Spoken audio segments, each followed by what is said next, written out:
Alright, so I just finished to talk with him. I said farewell to him. I wasn't recording. I forgot to... Well, thank God I realized that I forgot to... starting the actual recording with my software. So let's keep... I will remember about this machine he's talking about, but let's keep going around for a while. Alright. Wow. This floor is giving me a headache. There's nothing in here except for him. Ah, yeah. What is worried about? Who?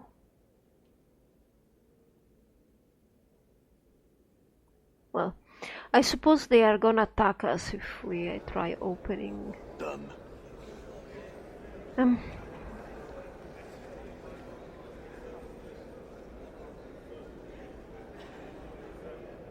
Okay, I suppose we should talk to Kaldor and give him his message. Do I even remember what message we needed to give him?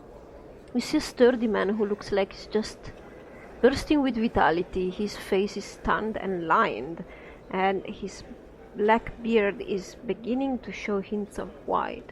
Hail, stranger, and well met. What can I do for you to this fine day?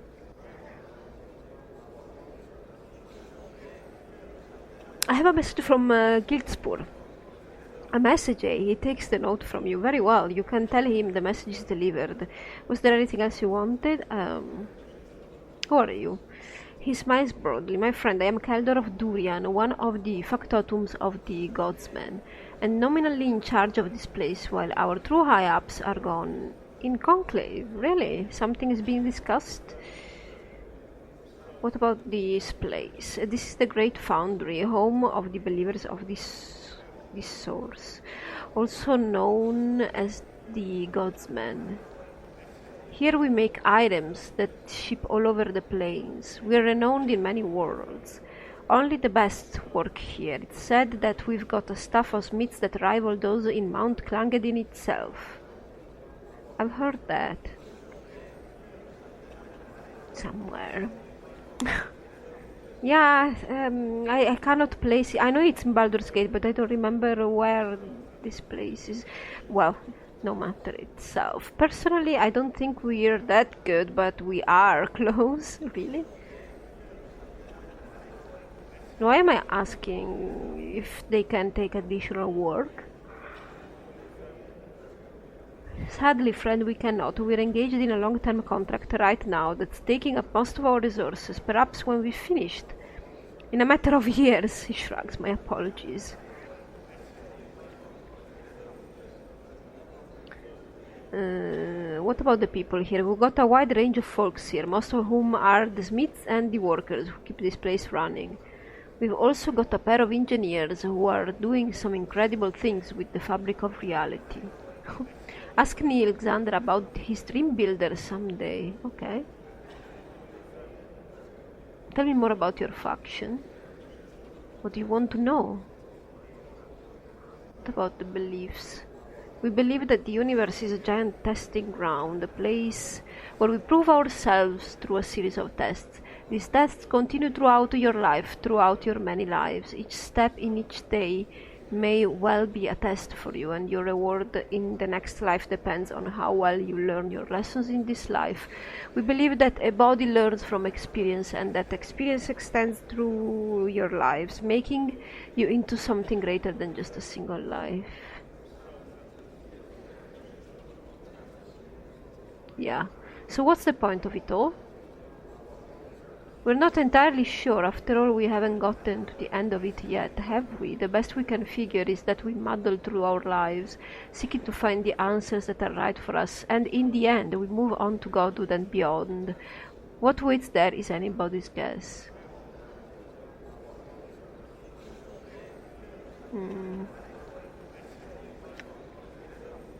No. So life is a test. We take the test. When we pass, we move on to a new form. This might be the form of an archon, of a fiend, or of a power. But this is basically reincarnation. The choices we make in this life, as always, help chart our course. Whether we have free will or not is still under debate. Of course, I'm on the side of the free will people. I hate thinking that my choices have already been made for me. Alright. History. It's commonly believed that we were founded by Perrin before the Great Upheaval, when all the factions became 15 in number. During the upheaval, Augie of Fonel tightened the faction's belief into what they are today. She had been reincarnated 1,000 times and could remember each one of her reincarnations. She taught us how to treat our intuition and led us to a new era. But is it possible to remember then your past incarnations or not? Because conveniently you never remember your past incarnations in these kind of religions. So she only remembered. There was only her. These two were the most important figures in our faction. We have plenty more stories, but those are the bare bones.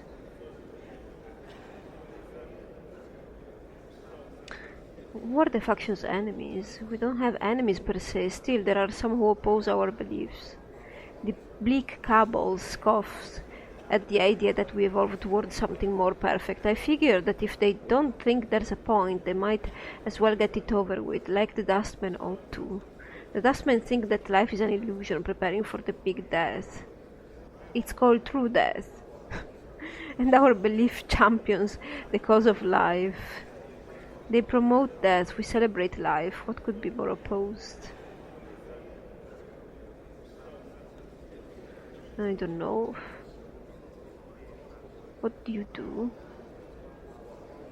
Well, we run the Great Foundry.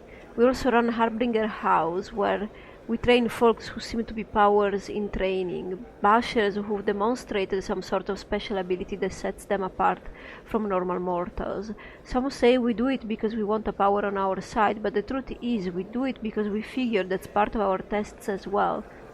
We do our best to make sure every creature faces up to its responsibilities. We want to see the multiverse move on.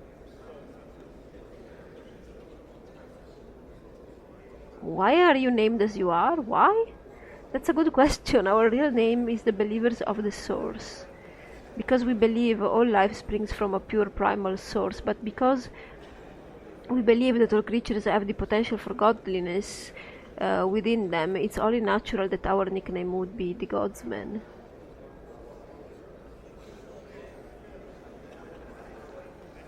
Okay. I don't really want to join. Let's see, what do I get? Well, aside from access to our excellent foundry, room and board for you and your friends, special items and spells, and a more favorable reaction from most folks you'll meet on the street, there's not much to recommend us. Of course, if you're planning on being with us merely for the benefits, I'd have to counsel against it.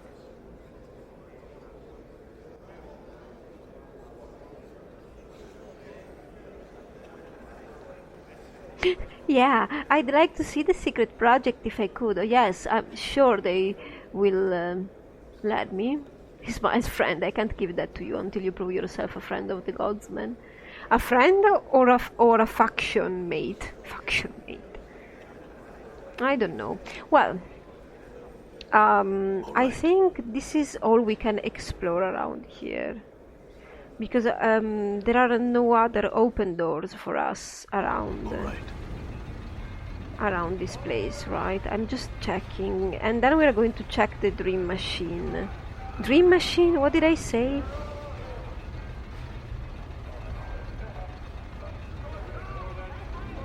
Yeah, what? Hurry up, I'm busy here. What do you do around here? Oh, I sit around with my feet up all day. Look, I don't mean to be rude, but it's fairly obvious what I'm doing here. I'm forging steelwork, and if I don't get back to it soon, I'll have to start over. Yeah. They're working, and they should be left alone. So... wait, this is not a door? Okay, it looked like a door. So we keep going. I'm gone. to the dream thing, whatever that is. Foundry Smith. He gives you a quick glare and refocuses his attention on the speaker. Shh, I'm trying to listen to Caldor. I want to learn, and you're interrupting me. Okay, let's move on. Let's move on and see what happens with this machine. Ah, Dream Builder. Tell me about the Dream Builder. It is both machine and ritual. I think I've already read this. Okay, let's skip ahead. Let's finish this Dream Builder, come on. What I need to begin. The final stages of the Dream Builder is a piece of your skin immersed in your blood. So the machine can familiarize itself with your physical essence. It must be in a blue-green bottle to symbolize the dream sea on which you will float.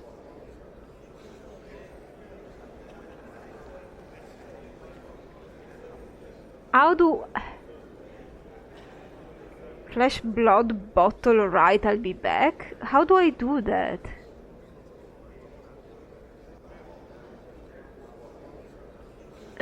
I want to fetch that from you, but I don't know how. Are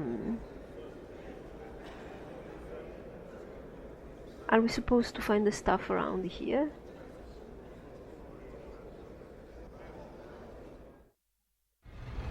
Maybe this guy.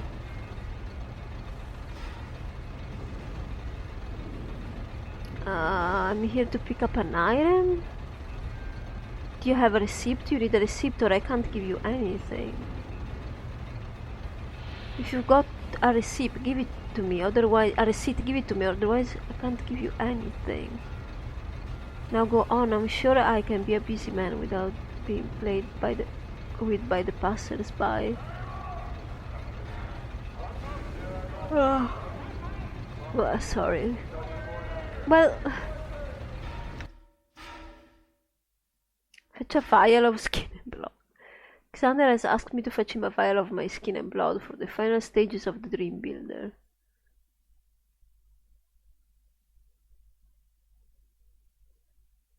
Oh, we forgot to finish Amoric's quest and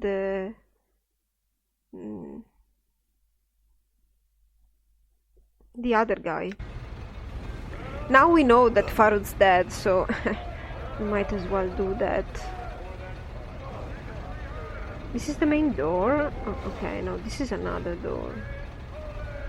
But am I supposed to get out of here? Find a vial?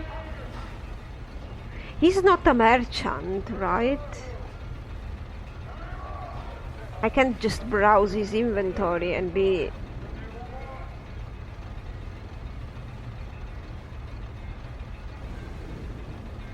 I'd like to pick up some gear for the forge. Ah, you're wanting to be a smith now, eh, lad? Very well. You'll need an apron, 10 copper, some tongs, another 10, and a hammer, which will be 20. That comes to, let me see, 50 copper. I don't know. Do I have to make a vial?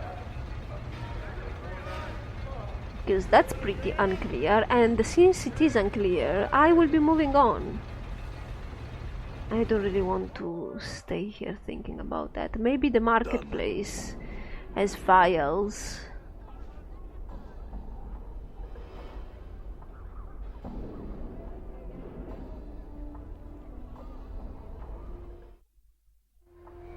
I'm going to check out. Alright, there was nothing, so I'm moving on to the next district and exploring a bit. I don't think that's... I don't think I need to stay there until... This clean, well-dressed woman is clearly on her way somewhere. Clearly! She pauses to look at you, her eyes momentarily widening. She looks around her to see if you were calling to someone else, then smiles uneasily. Pardon me, but do I know? Suddenly her eyes alight on Morte. Oh, what a cute little murmur.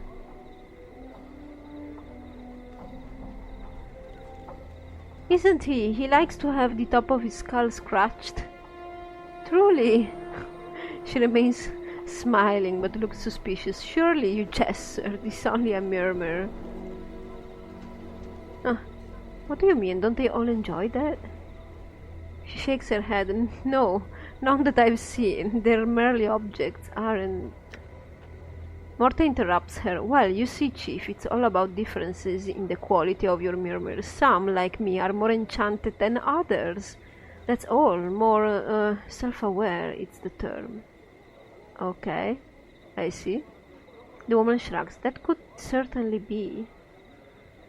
Questions? I'm on my way somewhere, sir, with little time left to reach my destination. She takes a step backward, so if you wouldn't mind.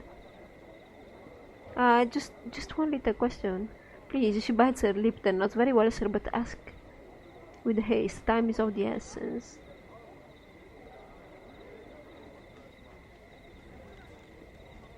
What is this place, quickly? Her eyebrows arch surprised. This the Clark ward, sir. Have you lost your way? Oh, never mind that. I have to be going. Farewell. Well, let's go. Done. I thought she would have had more to say to us, but so Clark's work here, right?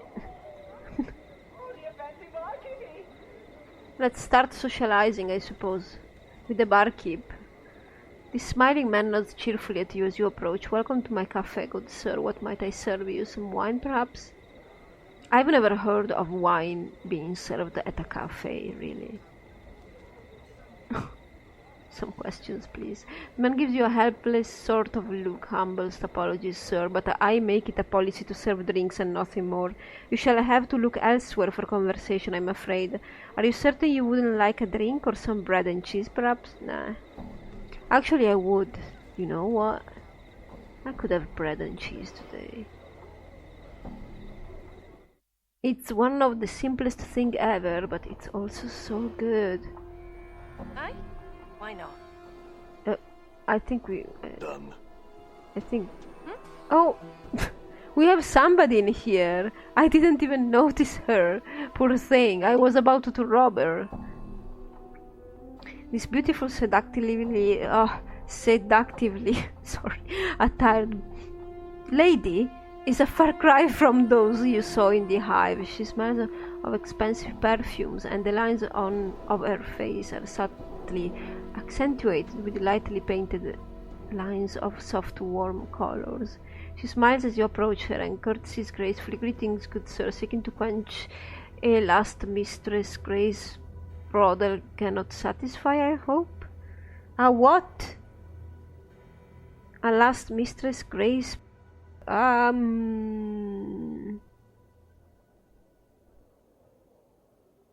Oh, I've not been there. I don't know about any ladies' place, but I'm up for whatever you're offering. Really, can you tell me something about this place? This ladies' place? She puts her finger to your lips to hush you. There is but a single question I answer, good sir, and the answer is this: yes, for only 500. 500. No. A pity, please return. Should you have a change of heart, good sir, I'll be eagerly awaiting you. Farewell. Say there, Chief. What do you say? How about spotting old Morty a bit of jink? Oh, a bit of jink? It's been more than a while, you know. Seriously, you know how many things we can buy with 500? Well, not really, but we can buy a lot of cheese and bread, which is more important to me. I'm not gonna give you Morte. I'm not gonna give you money, Morte. I'm sorry. Actually, I should give him money. Done. Because he also helps earning my money. So, well, maybe we should go to the lady's place she was mentioning before, you know. Abel pondered thought.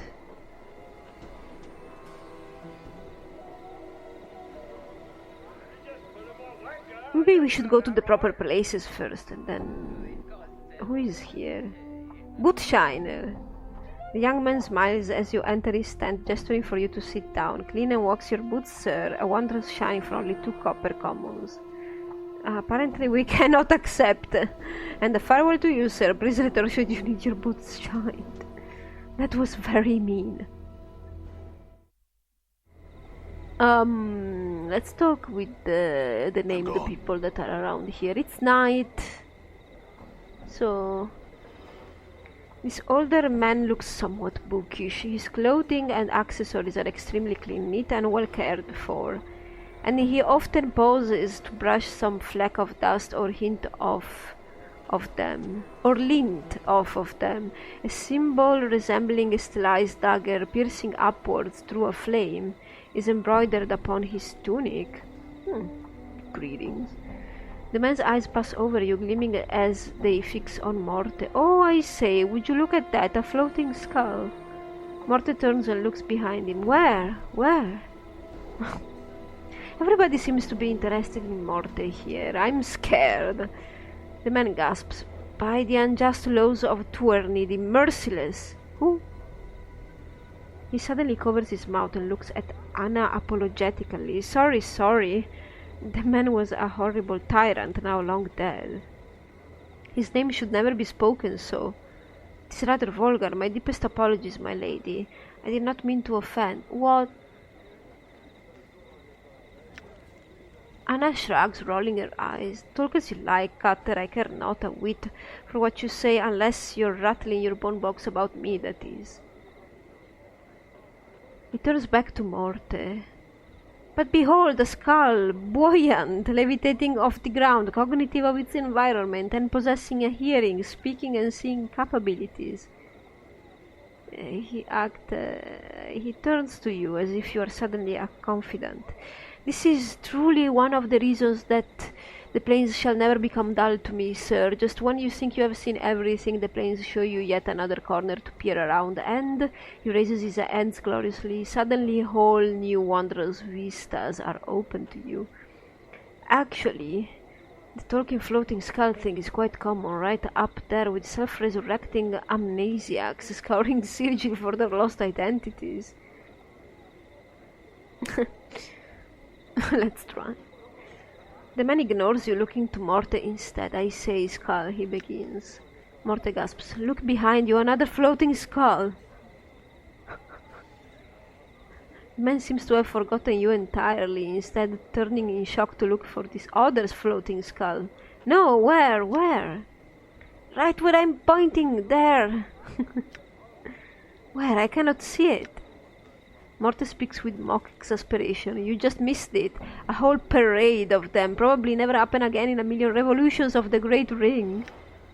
He turns and harumph. I sense you also possess a peculiar degree of mockery. Morte? I wouldn't say. Morte bobs slightly as if shrugging. I prefer to refer to it as keen insights into human nature. He suddenly seems to see you for the first time. The man's eyes widen. By the unjust laws of Tourney, he catches himself looking apologetic. I say, are you alright? You look... He fumbles for the word. Hurt. I'm alright. It hurts to look at him, it does. Oh, this is Anna talking. I thought it was him.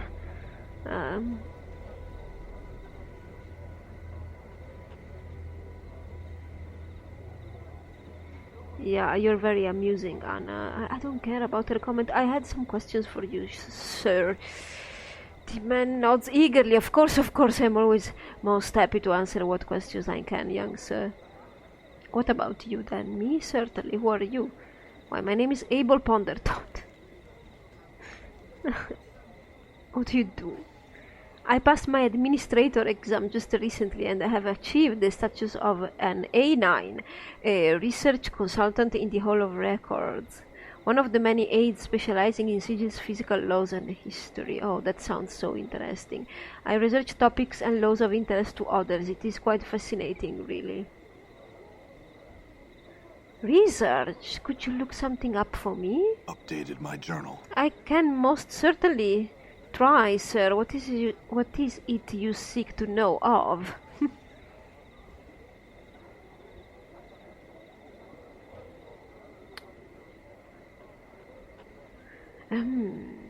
I'm looking for information on any deceased person who matches my description. He seems puzzled. An odd request, sir. Such a man or men would have to have been noteworthy figures for my work to turn up anything of interest. Are you investigating an ancestor of yours or something like that? Can you check? Yes, I shall look into it. I should have the information in less than a day from now. Also, I'm looking for information about a night hag named Ravel. Ravel, if she truly existed, and there is little to prove that she did, was a night hag, one of the inhabitants of the Grey Waste, one of the lower planes, and believed by some to be the worst of the lower planes. He continues, as the legend goes, Ravel was mazed several centuries ago. She was believed of being a mistress of many strange magics, and apparently her presence in Sigil constituted a threat to the lady. I'm afraid that I know little about her, but can you research? Yes, I shall look into it. I should have information in less than a day from now. Alright, thank you.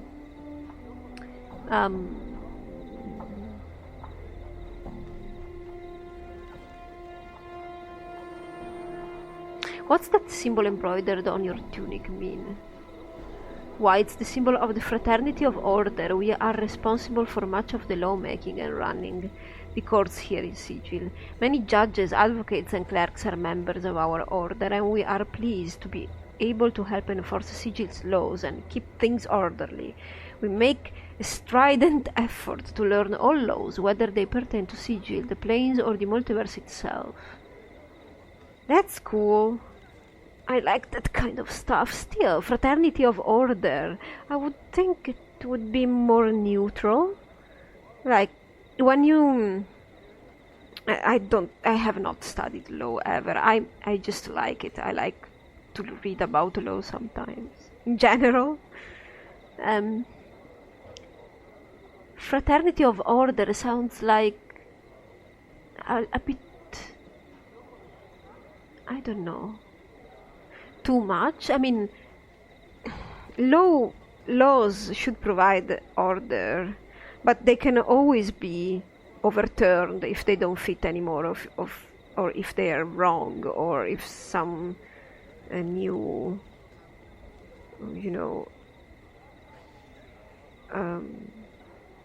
facts arise, new circumstances, or whatever. So I suppose they also study them, and they don't...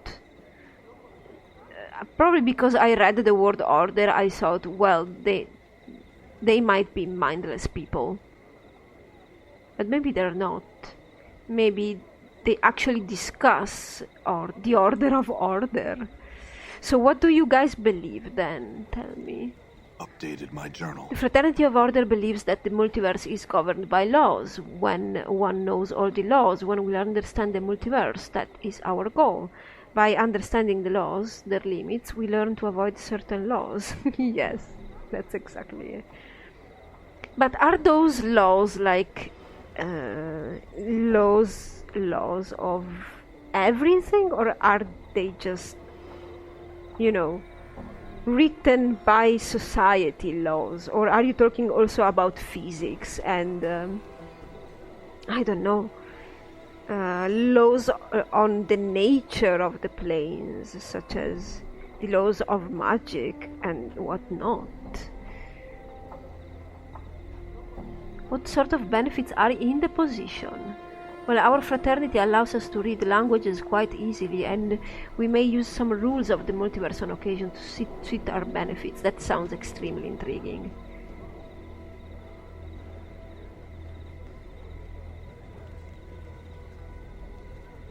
What about this place? I'll admit I know little of this part of the Clerk's Ward, sir, but please ask. Why is it called the Clerk's Ward? It is the seat of much of Sigil's record halls and administration. The staff at these places give the ward its name. Many clerks, scribes, priests, bureaucrats, and administration officials live in this world. Sounds like heaven to me. Why?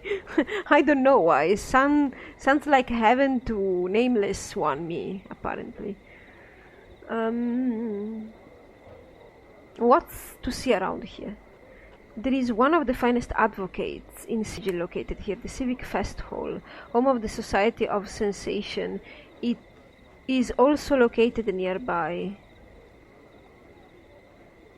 Oh, I didn't read the end of this sentence. So there is one of these advocates, then the Civic Fest Hall. He lowers his voice, and the ladies' place, sir, of slating intellectual lusts. That sounds... Tell me of one thing at a time. Tell me of this advocate. He's also one of the Fraternity of Order, though his time there has ebbed somewhat since the unfortunate troubles he has experienced. I'm not one to speak of them. His residence is just across the way, south and east of here. What about... I need to get to... Sorry, the festival. It is a beautiful structure that is both the headquarters of the Society of Sensation and acts as a hall for the arts here in Sigil and the plains. It is an opera house, museum, art gallery, wine shop, tavern, training hall, theaters, sensoriums. Many things can be found there. Tell me about this. Updated my journal. The Society of Sensation. They are one of the most prominent of Sigil's 15 factions. They hold the belief that the true dark of the multiverse can be known only by directly experiencing as much of the universe as possible, tasting every substance, feeling every range of emotion, and visiting every place in the multiverse. I agree, but partially. I think I agree with every faction I have met until now, but only partially. I think that's normal. He continues, their faction headquarters is at the Civic Festival, where they seek to bring experiences to all of Sigil. At the moment, they are the most numerous faction in all of Sigil, and the most powerful. If I am not mistaken, the most recent census of their members is over 20 times 1,000 members.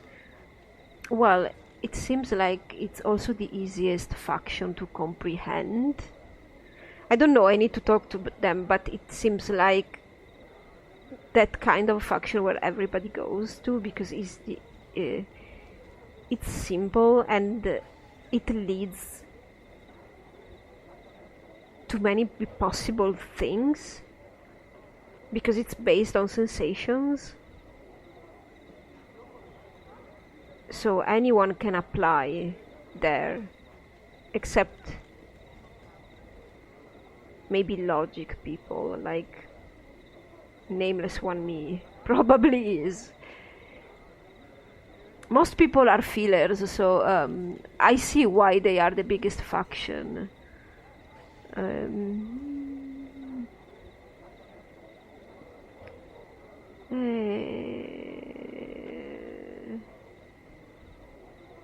There are 15 factions in Sigil. Once there were 49 factions. Then, about 600 years ago, the Lady of Pain let it be known that only 15 would remain. That was known as the Great Upheaval. Okay.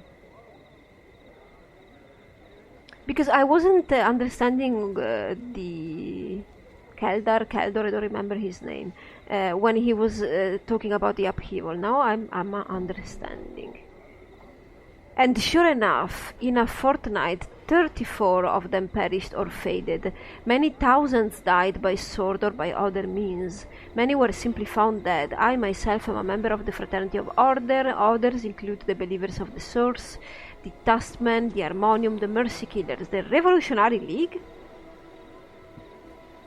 the Society of Sensation, and the Chaositects.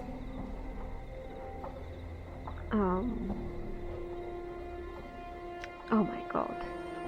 Well, we need to do this sooner or later.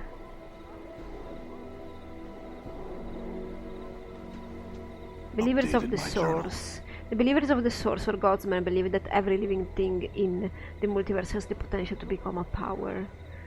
The godsmen have their headquarters in the Foundry,